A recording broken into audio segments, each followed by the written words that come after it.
Isaiah the prophet is one of those mentioned in Hebrews 11 where the writer says, I don't have time to tell you about David and Samson and all the prophets. Isaiah was a wonderful man, a strong prophet.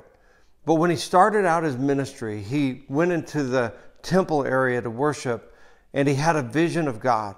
He was so undone by the vision that when he saw God's holiness and his greatness, and he saw his own sin in comparison, he said, woe is me. That's a way of saying, whoa, this is terrible. I'm a man of unclean lips among a people of unclean lips. That's his way of saying, I just don't measure up.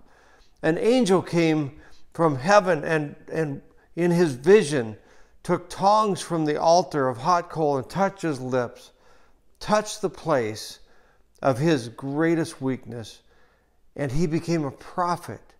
He began to speak things for God at his greatest point of weakness. Faith allows our weakness to become our strength.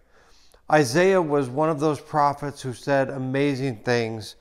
Isaiah 55, verse 11. I love this verse. So shall my word be that goes out from my mouth. It shall not return to me empty, but it shall accomplish that which I purpose and shall succeed in the thing for which I sent it. He's the one who said things about Emmanuel, God with us. He spoke about the cross. 700 years before Jesus shows up on the scene, the prophet Isaiah is telling the story to the world about the greatness of God and how God knows how to restore all things.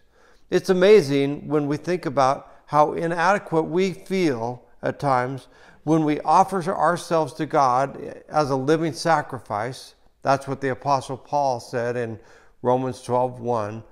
Offer yourselves now as a living sacrifice, which is your reasonable act of worship. That's what Isaiah did, and he ended up being one of the great prophets of the world.